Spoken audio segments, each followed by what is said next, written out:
안녕하세요. 매일 새로운 사연을 전하는 읽어주는 사연 라디오입니다. 구독과 좋아요, 많은 공유 부탁드립니다. 오늘의 사연 시작하겠습니다. 안녕하세요. 어머님의 말도 안 되는 합가욕으로 인해 진절머리가 나서 이혼을 결심하게 된 30대 여성입니다. 사실 처음에는 남편이라도 제 역할만 잘해주면 어떻게든 이 고비를 넘기고 잘 살아보려고 했어요. 그런데 남편은 자기 와이프 고생할 건 둘째치고 그저 어머님이 안쓰러워 어쩔 줄 모르더라고요. 그러니 어쩌겠어요. 애 끓는 모자 사이에 피 한 방울 안 섞인 제3자가 떠나줄 수밖에요. 이제 와서 이런 이야기는 해서 뭐하나 싶지만 그래도 남편 같은 인간하고 어쩌다 결혼을 해서 이혼까지 하게 된 건지 이야기하려면 상황 설명은 조금 해야 할 것 같아요. 이젠 남편이라고 부르기도 싫지만 편의상 어쩔 수 없이 남편이라 칭하겠습니다. 남편하고는 직장 생활을 하면서 알게 되었어요. 다만 같이 회사를 다닌 것은 아니고 제가 다니던 회사가 있던 건물 1층에서 카페를 운영하던 사람이었지요. 저는 어려서부터 결혼은 물론이고 연애에도 그다지 관심이 없었어요. 그래서 직장 생활을 할 때까지도 누구를 진지하게 만나본 적이 없었죠. 그런데 카페 주인이던 남편은 저에게 무척이나 적극적이었어요. 그래서 약간은 분위기에 휩쓸려서 연애를 시작했습니다. 그러다 정신을 차려보니 어느새 제가 남편과 결혼 이야기를 하고 있더라고요.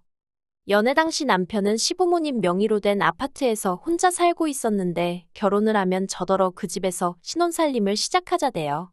하지만 솔직히 내키는 제안은 아니었던 게 남편이 살던 아파트는 지은 지 30년도 넘은 오래된 건물이었거든요. 건물 곳곳에 금이가 있었고 가끔 수도꼭지에서 녹물이 나오기도 했고요. 그리고 세상 어떤 여자가 평생 한 번뿐일 신혼을 그런 집에서 보내고 싶어 하겠어요? 저도 마찬가지였습니다. 으리으리한 궁궐 같은 집은 아니더라도 최소한 마음 편히 쉴 수 있는 그런 집에서 신혼살림을 차리고 싶었지요. 그래서 남편더러 그 아파트 말고 우리는 우리 취향에 맞는 곳으로 가자고 했어요. 게다가 저에게는 일찍이 분양받아두었던 아파트가 있었거든요. 여담이지만 앞서 말씀드린 대로 결혼 생각이 없다 보니 또래들보다 일찍이 어떻게 하면 혼자서도 잘 살까에 대한 걱정이 많았고 그 걱정이 재테크에 대한 관심으로 이어졌습니다. 나중에 남한테 아쉬운 소리 안 하고 혼자서도 잘 살려면 적어도 혼자 먹고 살 방법은 만들어놔야겠다 싶었달까요. 그래서 또래보다 이른 나이에 아파트를 사게 되었네요. 아무튼 결혼 이야기가 나오던 당시를 기준으로 길어도 3년 안에는 입주할 수 있는 상황이었습니다. 그래서 솔직히 그 허름한 시부모님의 아파트에서 신혼을 보낼 바엔 차라리 제 아파트에 입주할 수 있을 때까지 결혼을 미루는 게 낫겠다 싶기도 하대요. 그런데 시부모님께서는 무슨 그런 이유로 결혼을 미루냐며 크게 화를 내셨습니다. 제 말대로라면 2, 3년만 살다가 나갈 집인데 그걸 못 참냐면서요. 그리고는 저더러 신혼이 뭐가 그렇게 중요하냐고 저보다 더 힘들고 어려운 상황에서도 결혼하는 사람들도 많다며 배가 불렀다고 쓴소리를 하셨지요. 그래서 결국 울며 겨자 먹기로 남편이 살던 집에서 신혼살림을 차리기로 했네요. 하지만 결혼식을 앞두고 갈등은 그게 전부가 아니었습니다. 어찌됐든 집 문제가 해결이 되었으니 이제 더 이상의 잡음은 없겠지 싶었는데 하루는 어머님께서 당신 아들이 집을 해가는데 왜 너희 친정에서는 아무런 연락이 없냐며 예단하고 혼수에 관해 생각지도 못한 이야기를 꺼내셨으니까요. 그런데 그때까지도 저는 남편과 상의한 것은 아니었지만 예단에 대해서는 깊이 생각해 본 적이 없었습니다. 솔직히 제가 집을 해가는 상황이었으니 예단까지 해야 하나 싶었거든요. 그런데 어머님께서는 예단으로 어머님과 신우가 할 명품백 2개와 골드바를 요구하시대요. 뿐만 아니라 낡았으면 어떠냐고 2, 3년만 살고 나갈 건데 하시던 분이 리모델링 얘기를 꺼내셨지요. 당신이 알아봤는데 4천만 원 정도면 새 집처럼 고칠 수 있다면서 현찰로 4천을 주면 당신이 아는 분에게 고쳐달라 하시겠다나요? 게다가 저더러 어쨌든 신혼집이니 가전도 새로 좀 바꿔오라며. 정말이지 이 모든 이야기를 듣는데 어찌나 황당하고 어이가 없었는지 몰라요. 말문이 막힌다는 게 이런 거구나 싶었죠. 그래서 제가 어머님께 따지고 보면 저희가 들어갈 신혼집은 어머님 아버님 명의로 된 집이지 남편 집은 아니지 않냐고. 그런데 저는 제 명의로 된 말 그대로 제 집을 들고 간다고. 그런데 왜 제가 예단의 혼수에 리모델링까지 해야 하냐고. 이건 말이 안 되는 것 같다고 했어요. 그리고 이런 식이면 결혼은 못한다고도 말씀드렸고요. 그리고 지금도 그때를 생각하면 사람이 어떻게 결혼 전으로 이렇게 달라질 수가 있을까 싶은데 결혼은 못한다는 제 말에 남편이 보인 반응은 뜻밖이었습니다. 사람이 순해서 어디 가서 도통 싫은 소리를 하는 걸 본 적이 없었거든요. 그런데 어머님더러 예단을 받고 싶으면 예물을 먼저 주시라고 하더니 가전제품도 다 멀쩡한데 뭐하러 새로 사냐면서 나중에 새 집으로 이사 갈 때 장만하면 된다고 짜증을 내는 거예요. 게다가 자기 명의도 아닌데 리모델링을 왜 해라 마라 하시냐며 그러면 뭐 아파트를 자기 명의로 바꿔주실 거냐고 따지더라고요. 그러자 틀린 거 하나 없던 남편의 말에 어머님도 더는 뭐라 할 말이 없으셨는지 아이고 세상에 소리만 몇 번을 되뇌이시대요. 그리고 그런 남편의 모습을 보고 있자니 한마디로 이 남자 믿고 살아도 되겠구나 싶었죠. 그래서 우여곡절 끝에 남편과 부부의 연을 맺었습니다. 하지만 어머님과의 관계는 있는 대로 나빠졌던 탓에 어머님은 계속해서 남편의 눈을 피해 저를 미워하시고 못마땅해 하시더라고요. 뭐가 됐건 간에 저랑 관련된 일이라면 전후 상황 상관없이 불만이 가득하셨고 흠잡기에 여념이 없으셨지요. 그리고 저도 사람이다 보니 그런 어머님을 만나면 기분이 상하고 감정 소모하는 게 너무 힘들었어요. 말 그대로 웃는 낯에도 침을 뱉으시는 어머님이셨으니까요. 그래서 조금씩 어머님과 만나는 횟수를 줄여갈 수밖에 없었네요. 한편 결혼한 지 2년째 되던 해에 아버님이 돌아가셨습니다.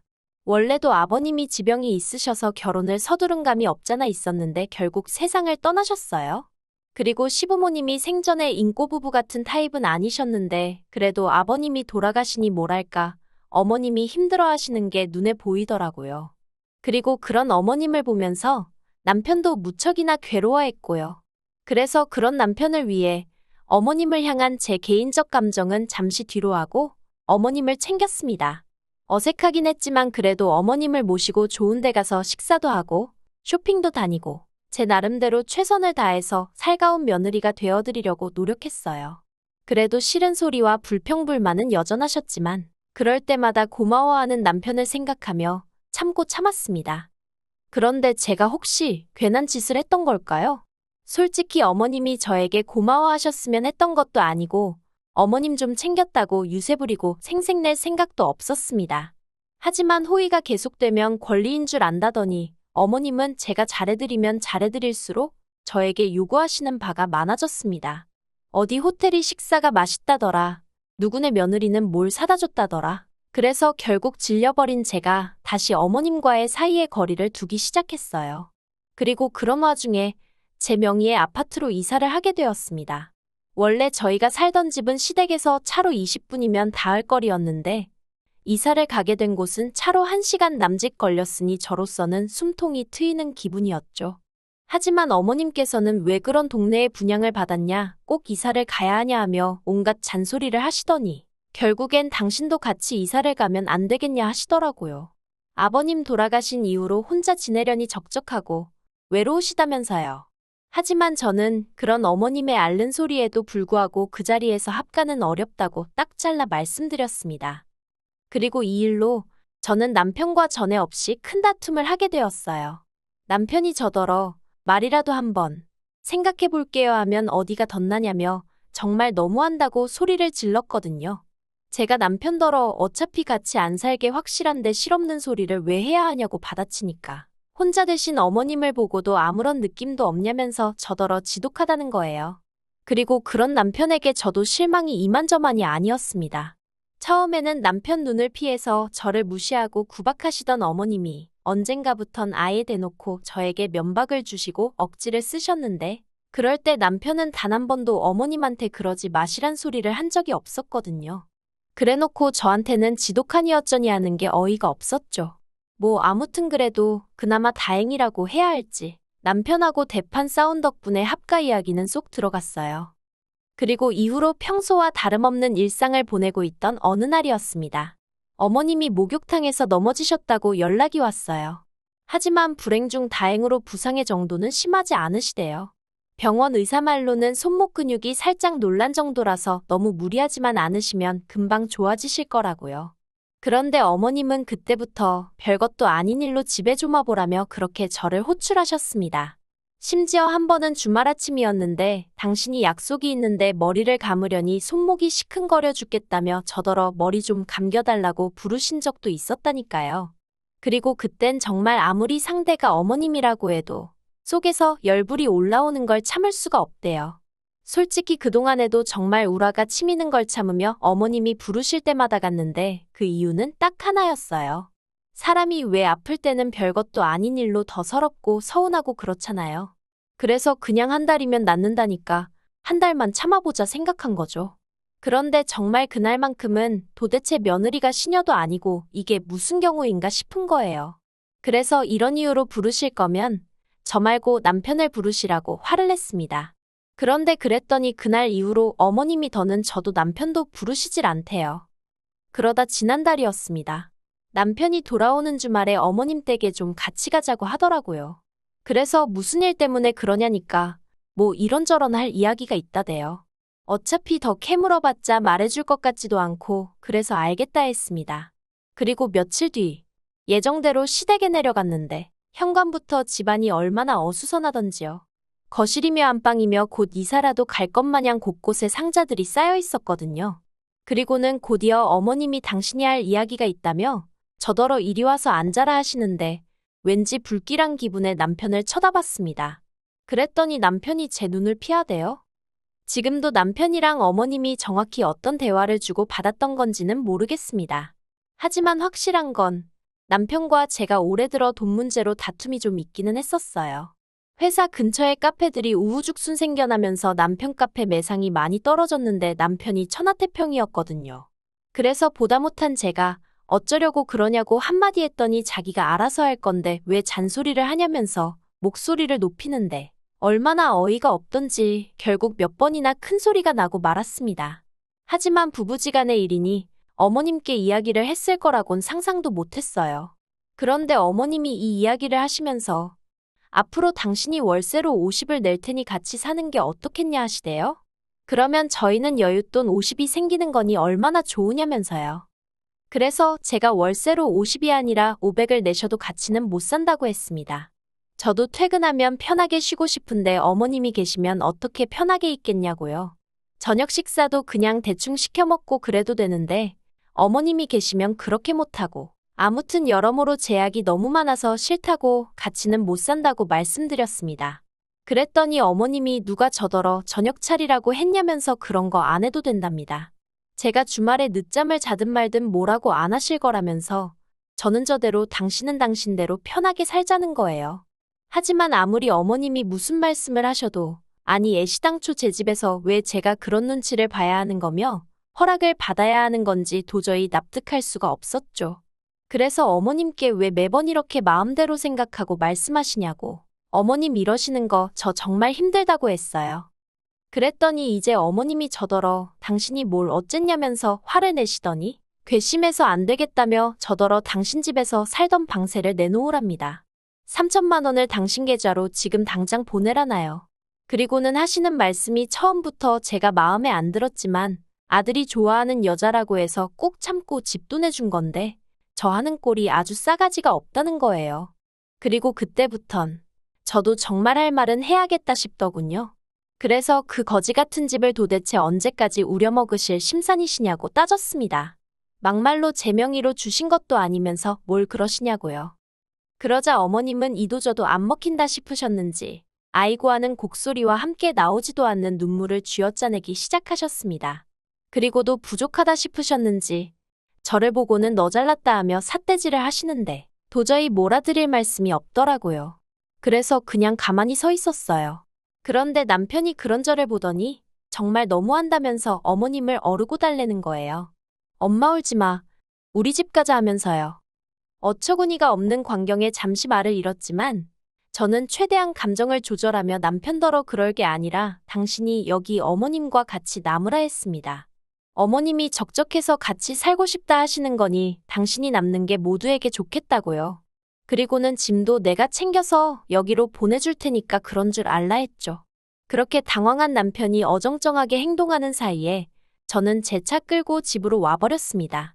그리고는 여행용 가방에 미친 듯이 남편 짐을 때려넣기 시작했어요. 생각할수록 어이없고 괘씸해서 엄마 울지 말고 우리 집 가자? 짜고 치는 고스톱이 따로 없다 싶더라니까요. 그리고 이튿날 날이 밝기가 무섭게 용달차 불러서 남편 짐이란 짐은 숟가락젓가락까지 실어서 시댁으로 보내버렸습니다. 그리고는 남편에게 이참에 어머님 옆에서 오래오래 붙어 있으면서 효도하고 지내라고 했어요. 당신 말대로 불쌍하신 어머님, 언제까지 혼자 계시게 할 수는 없지 않냐고요. 그랬더니 남편이 저더러 전화에다 대고 미친 엑스냐며 어떻게 이따위로 나오냐고 생난리를 치대요. 그래서 제가 당신이 어제 어머님 챙기는 거 보니까 알겠더라고. 당신한테 필요한 사람이 내가 아니라 어머님인걸. 그러니 내가 알아서 빠져준다는데 왜 난리냐고. 저도 지지 않고 응수했지요. 그랬더니 남편이 어이가 없다면서 후회하지 말라고 알겠답니다. 저더러 혼자 잘 먹고 잘 살라면서 못돼 처먹었네 그러는데 순간 이상한 감정이었어요. 솔직히 남편이 잘못했다고 싹싹 빌면 어쩌지 싶었거든요.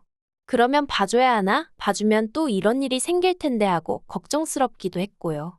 그런데 오히려 지가 더 큰 소리를 내면서 알겠다고 하니까 어이가 없었다고 해야 할지 아쉬운 건 아닌데 허탈하고 황당했달까요. 그런데 더 황당했던 건 그날 오후 어머님한테 온 연락이었습니다. 어머님이 남편에게 들었다며 이게 다 무슨 얘기냐며 안 된답니다. 이혼은 안 된대요. 그리고는 당신은 아들하고 살고 싶었던 게 아니고 저랑 살고 싶었던 거라는 말도 안 되는 소리를 하시는 거예요. 아버님 돌아가시고 제가 너무 잘해드려서 좋았었다나 그래서 그런 거라면서 이혼은 하지 말래요. 합가 이야기도 이제 안 할 테니까 당신 아들하고 알콩달콩 살라나요? 그래서 제가 됐다고 했습니다. 어머님 아들하고 알콩달콩 살기도 글렀고 이제 트럭으로 준다 해도 싫다고요. 그리고는 어머님더러 효자 아들 두셔서 참으로 좋으시겠다고 아들한테 효도 많이 받으시고 오래오래 사시라 했지요. 그랬더니 어머님 하시는 말씀이 그 자식이 뭘 할 줄 안다고 효도를 받겠냐고 정말 이럴 거냐면서 저더러 안 된다고. 안 되긴 뭐가 안 된다는 건지 말이에요. 아무튼 이제 눈엣 가시 같은 며느리도 없고 어머님을 극진히 생각하는 아들이 옆에 있으니 정말 좋으시겠어요? 그쵸?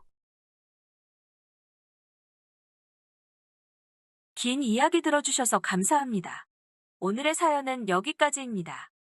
구독과 좋아요, 알람 설정해주시면 앞으로 더 좋은 사연으로 찾아오겠습니다. 감사합니다.